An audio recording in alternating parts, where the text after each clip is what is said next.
Hello, Cancer. My name is Matthew, and welcome to your reading. Without any further ado, I'm just going to jump straight into it. And here you have, for the overall energy, this Three of Fire card. This guy's really interesting because he reminds me quite a lot of the Fool with this makeshift knapsack that he's carrying behind him. And actually you have the Fool starting your reading, so there's going to be a theme already established there.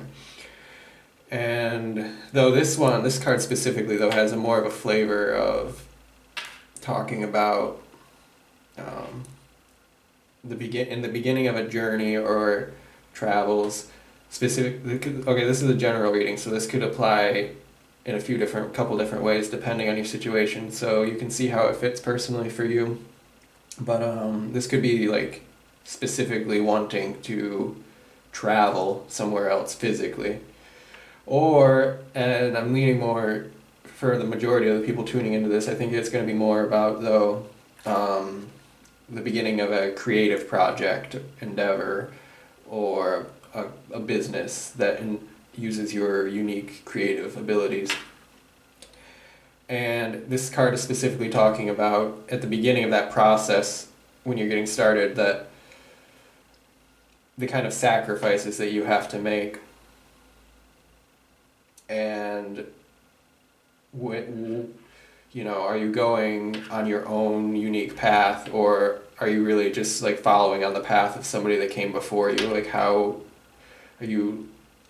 innovative are you really being? How creative and original are you allowing your path to be? And it's kind of normal at the beginning that you get some inspiration from others and that you kind of practice the first steps by walking in the footsteps of someone who's inspired you. But like the point though of something creative is that you bring your own sense of individual expression to it. The kind of unique magic that only you can bring to it, that makes it special. Yeah. And so I see that you're at the beginning of something, but there's a whole lot of inner conflict here going on. There's like a duality here, because you have here these two cards, the peacock and the raccoon. So these two are interesting because they're both very much about a type of creative expression. And they're very opposite, and polar opposites, in that sense that the peacock is very much bold and out there and showy and proud to express itself, like it puts all its colors on display, right? Whereas this raccoon, well, at least in this deck, is very shy. It's about having, it can even be like having creative blockages or art blocks or expression blocks coming in from shyness. Now, if you ever met a real raccoon, they're not necessarily always shy, but at least that's how it comes through with this kind of art. If you look, he's like very much hiding himself in the darkness. You can hardly even see the eyes. So I see that there is this struggle between wanting to really just put it out there and then some other part of you really pulling back and holding it back, right? And how do you overcome this challenge here? Because I see that starting with the Fool, there is definitely a part of you that really just wants to leap right into it. You just want to go, right? Like you're ready to just go on this new journey. But for some reason, you're postponing it. Yeah? Why are you postponing it? Well, like I said, I see that there's a lot of type of inner conflict here. So hopefully that this reading will help you get a bit of perspective on that.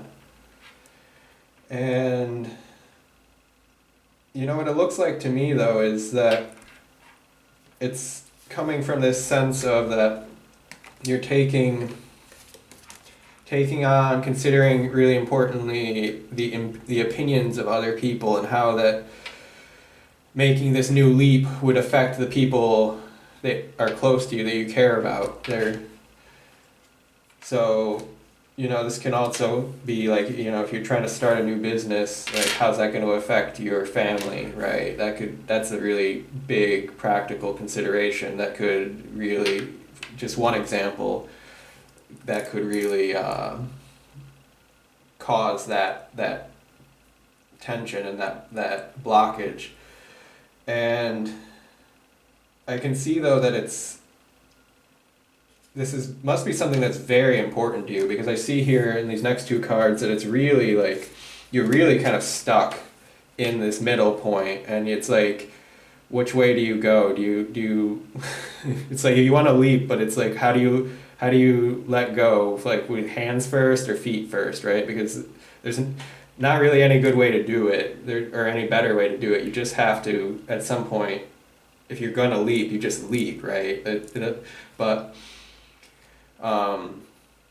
in the moment before, when you're kind of stuck in your mind, like postponing it and contemplating it and considering all the different opinions, it's just maddening. It's all the mental chatter and the back and forth can really drive you crazy. And I can see that with this next card of the suppression, that it's really building up type of pressure inside you. And yeah, there's something that wants to come out. It wants to like be birthed out of you, this new endeavor or project, or if it's, for example, like travels.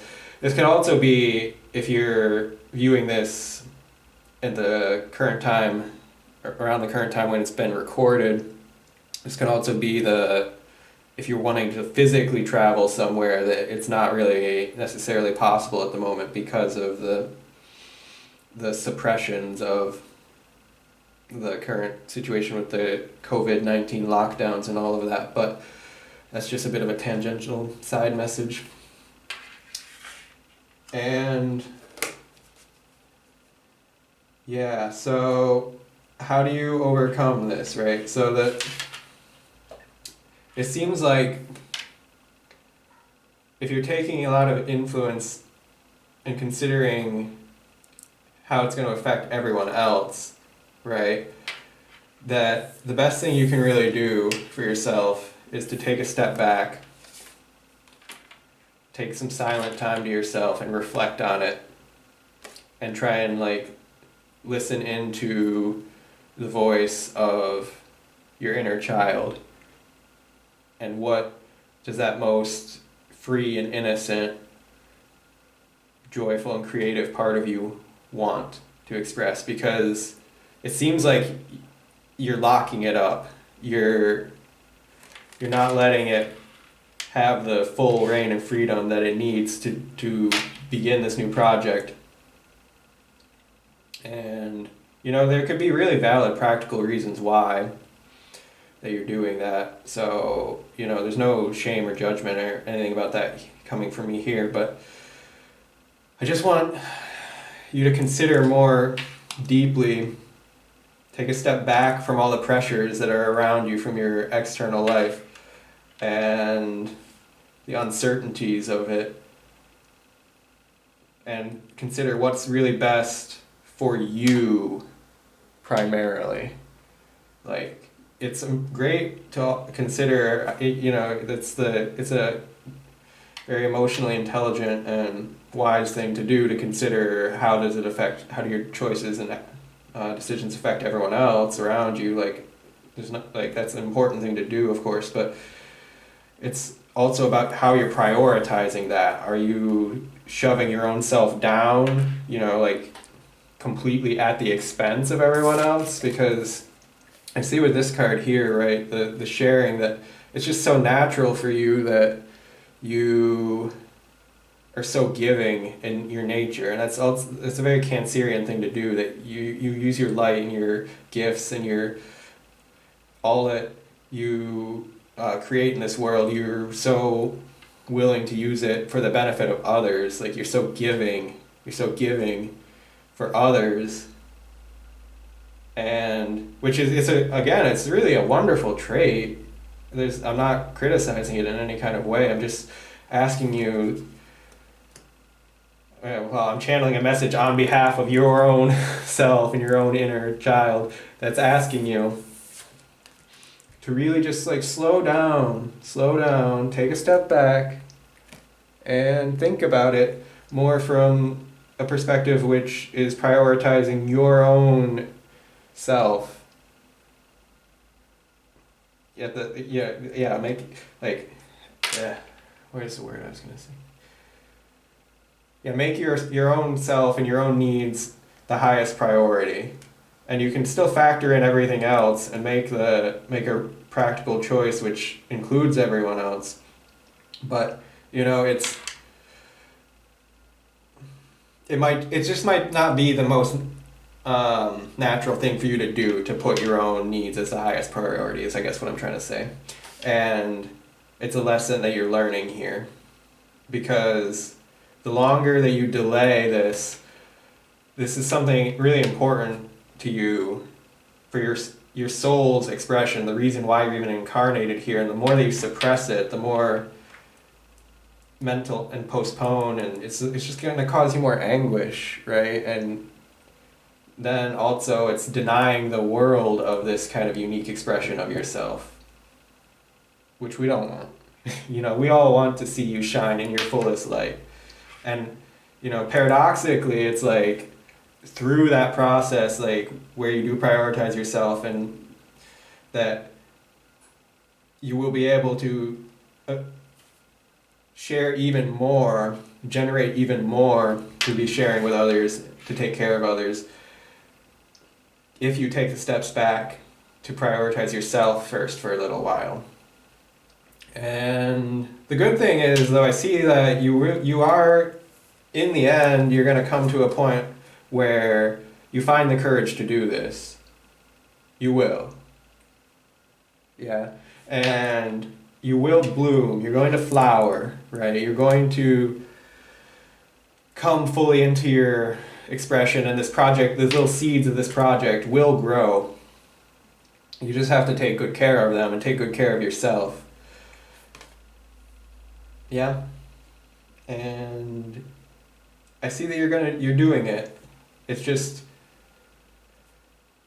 a bit of a process to overcome this internal conflict and the pressures and opinions of others, and your own internal pressure they put on yourself to be so caring for everyone around you.